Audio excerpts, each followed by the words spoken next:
Internet. Today we're going to be talking about the role of inhibition in the mind. So I'm going to go through many axes in this video. First and foremost, the inhibition in the child, the inhibition in the adult, and inhibition in premorbide schizophrenia. So let's start with the child. So often inhibition is a mental defense mechanism, at least in psychodynamic theory, in which the individual basically freezes or prevents the occurrence of certain behaviors or certain thoughts within themselves, but also prevents certain external events from impacting their mental life. It was as if it was blocking. It's a form of blockage that works in two ways. It blocks something within, or it blocks something without. So in the case of a child, the child often inhibits themselves when there's a context of fear, when they're afraid of something. They might inhibit their movement, their creativity, their spontaneousness, their genuineness, because something is scary. So what is scary can be very different from child to child, and it can be completely normal for a child to have certain forms of intellectual inhibitions at certain points. However, when it lasts and when it impacts their lives in an academic way or in a relational way, then there is an issue. And the inhibition can come because the child is, for example, afraid deeply of something. For example, studies have shown that children who have parents that fight constantly and quarrel between each other are more likely to inhibit themselves. Why are they doing that? Well, basically, they're doing that because the stimulus of their parents fighting is too much. It's frightening for a child and a young child to see two people that they love basically fighting each other. It can also be that, for example, if a parent shows signs of aggression or cruelty towards a child, the child will inhibit certain parts of themselves because they will feel that the parent cannot love them if they show certain emotions, like, for example, aggression or, for example, genuineness. We can also tie this with the idea of false self of Winnicott, that some parts of the mind are inhibited. But on the plane of intellectual inhibition, it can also be linked with the fact that they're so afraid, that something is so concerned within them with what is happening, that a part of their minds is not open or available to be working or studying or learning because they're so fixated on surviving at certain points mentally in their framework, or trying to find solutions on other issues that they're not able to learn. They're giving the impression that they're falling behind, or in terms of IQ, that they are on a weaker scale than what they truly are because of that massive inhibition. That inhibition can also be linked with, unfortunately, certain beliefs that the child might have, beliefs that can be reinforced or alleviated by the environment. Like, for example, if a child believes that they can't do something, then they might inhibit themselves because they feel that they won't be able to do it. So a big example of this would be, for example, if a parent or a caregiver or a person in the environment says something like, "Oh, you're going to hate school because I used to hate school," let's say. The child might condition themselves to believe that they will hate school. Therefore, all the apprenticeship and all the knowledge that they could gain will be inhibited. All the pleasure in thinking, of theorizing, of learning, all of that will just be blocked because there's this layer of inhibition in which the individual and the child might feel that they have to stay loyal. Therefore, they must not question the adult. They must be like the adult, or they have no other choice than to be like the adult. Therefore, creating an intellectual inhibition towards school and learning. Also, I should add that, for example, inhibition can also be there when, for example, the child hasn't been stimulated. That in a way, that lack of stimulation makes the child loyal to a system that does not give him the space to learn. Therefore, they might prevent the learning by saying that they have to stay like the parents, that they have to be like the parents and not seek knowledge, not seek understanding. Another case scenario can happen, for example, if a child has intellectually disabled parents, in which knowledge and acquisition is complicated. The child might feel that they're overcoming their parents too early, that they are basically becoming smarter than their parents, and some children can feel immense guilt at the idea of already being better than their parents. Therefore, they might have a form of self-imposed inhibition, in which basically they try and inhibit their conscious processes in order to not outshine the disabled parents. In a way, they try and maintain the love through the inhibition, like, no, I'm still your child and I'm still basically in your care. It's not going to invert, because they also understand the intellectual disabled parent might be hurt by seeing their child outperform them at such an early age, because outperforming an adult cognitively is normal and it's healthy. But unfortunately, some children, when it happens early on, might feel a lot of guilt, whereas if it happens later on, for example, let's say in teenagehood or adulthood, there might be less guilt, because it's the normal way of things. You at some point go beyond what your parents can offer or what they're intellectually interested in. Therefore, there might be areas you develop in which you have basically more knowledge than your parents, which is completely healthy and fine. But if it happens too early, the child might feel a conflict of loyalty in which they're like, I can't do this, I can't triumph over my parents. So basically, there might be this level of inhibition. So what I want you to keep in mind is that inhibition goes both ways for the child. It's inhibiting something in the external world that they dislike because it's too painful, therefore they shut down everything, rather than having it within their conscious minds and within, for example, feelings of aggression, feelings of sadness, and so on and so forth. Also, what I want to say before moving to the adult is that inhibition does not mean it's gone, of course not. Things that happen, be it external stimuli or internal stimuli, stay within the realm of the unconscious mind. The unconscious mind does not forget, it just lingers there, which will create potential problems in adulthood, like, for example, lack of self-confidence, fear, self-isolation, and so on and so forth, right? Anyway, now let's move on to adults, because inhibition does not just stay in childhood, it can stay in adulthood, but contexts, at least to me, seems very different. In adulthood, it seems that basically inhibition comes from also a point of survival, i.e. you're going to inhibit certain behaviors or certain words, for example, let's say in your daily job, because you don't want to lose it or because you don't want to end up in an issue or an argument. But inhibition can also come after trauma. And for example, interpersonal trauma, it's not infrequent to, for example, see people who have been victims of abuse come in and have massive intellectual inhibition because they've been belittled and hurt by someone else. That someone else often has insulted their intelligence, has depreciated them to such an extent in which basically they have built in a framework within themselves of just, I'm not capable of it. I'm no longer capable of thinking. I've never been capable. And W has shown me that W being an example of someone else, the other person has shown me that I am not capable of doing it. Therefore, I am not able. Therefore, I'm inhibiting all the mental flow of things. It can also be the case that to survive that relationship, a lot of parts of the self will be inhibited, spontaneous, ingenuous parts. It's also important to understand it's not just in childhood that these sins occur. It also occurs in adulthood, and often in very extreme fashions when they do occur. And beyond that question of belittlement and trauma itself, when something happens, it kind of hurts the mind because there's no more room. As I was saying with the child, for the adult it's a bit the same. If there's no room to think, then there might be a form of intellectual inhibition because the person is not there and cannot think about all of this.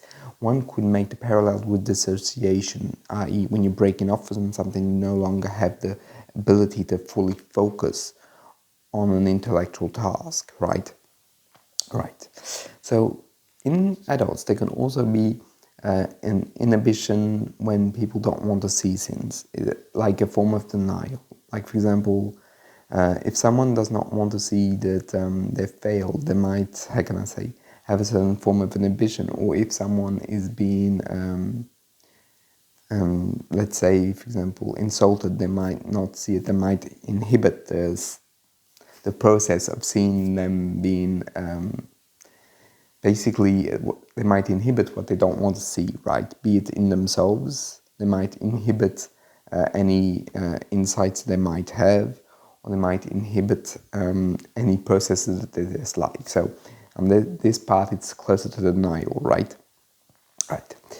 So fundamentally, in adulthood, inhibitions are often very extreme and very the result of something very hard for the mind to cope with, or to deal with, or to handle with. So it still can continue. It can also continue in the realm of creativity. For example, if an adult feels that they're not good enough, or they basically have those false beliefs which have lingered on from childhood, they can basically inhibit their true potential, or feel that they're not worth their true potential. Therefore, anything that's good or positive might not come forward because they feel that they're not in capacity to do it.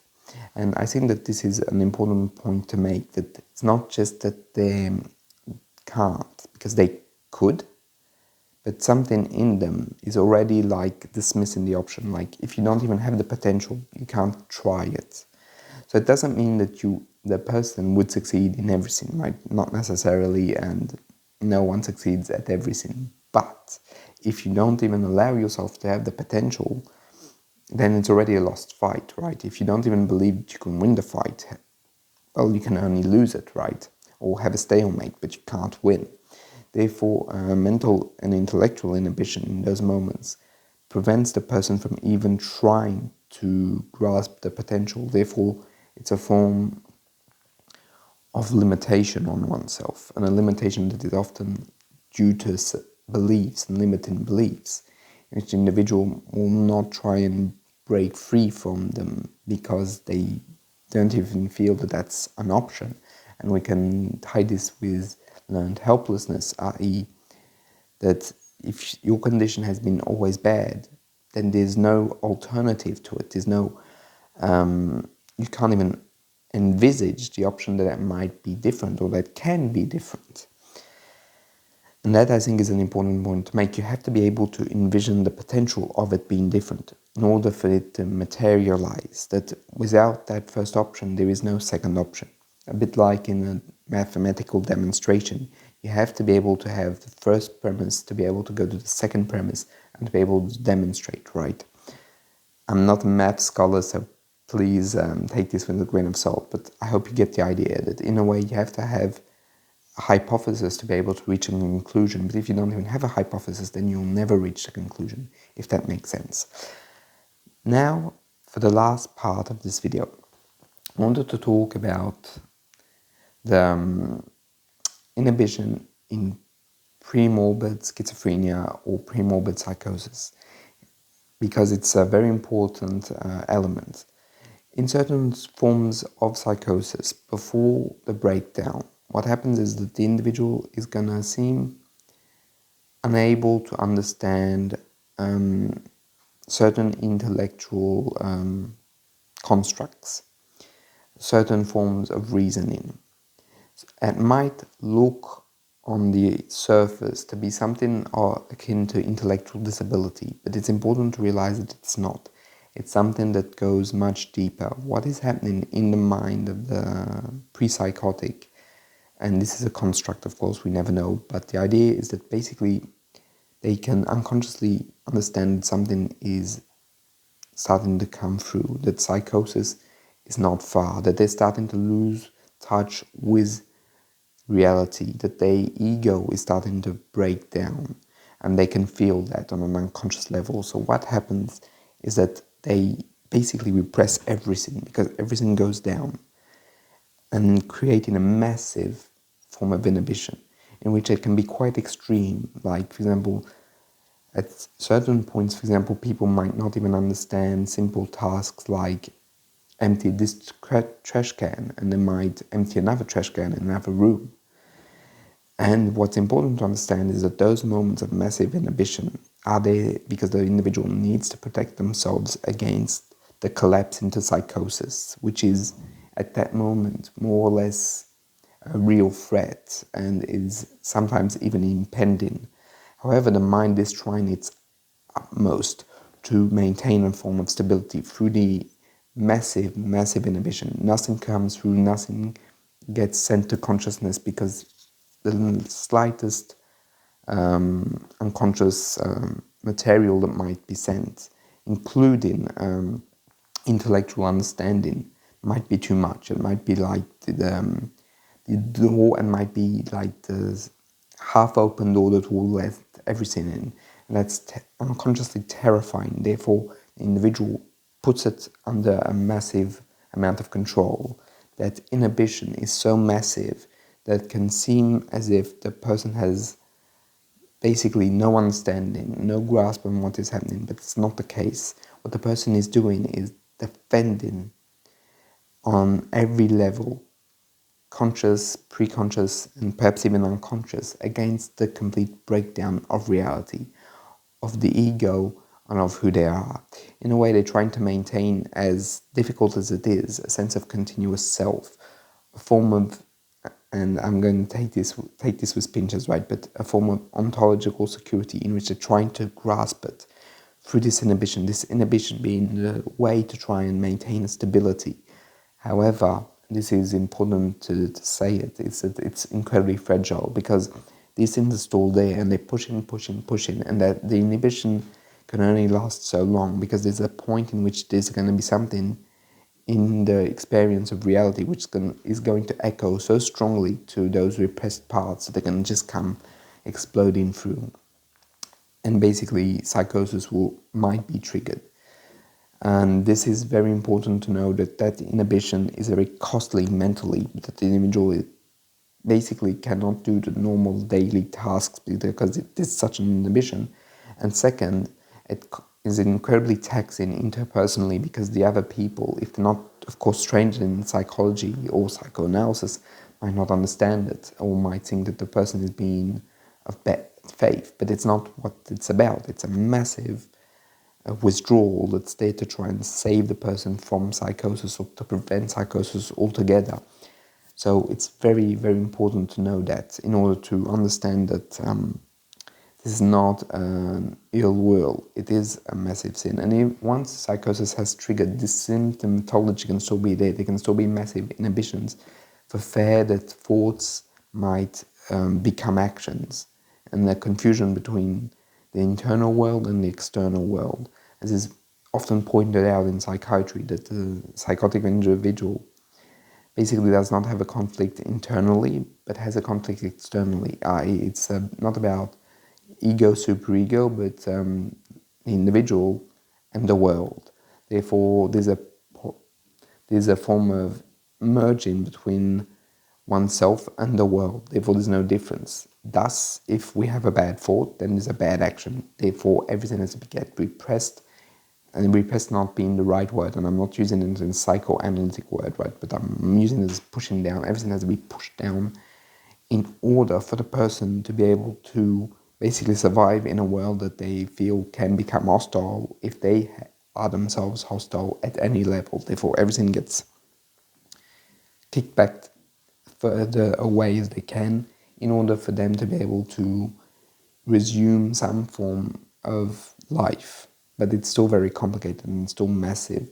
And these symptoms are by no means a form of laziness or of intellectual disability per se, but really the person fighting against a discontinuous relationship with themselves and a breakdown of who they are.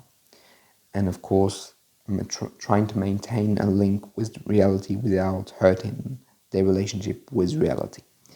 So basically, that's pretty much it for the 3 types of inhibition that I wanted to talk about: childhood, adulthood, and premorbid schizophrenia. I'm not saying it's the only ones.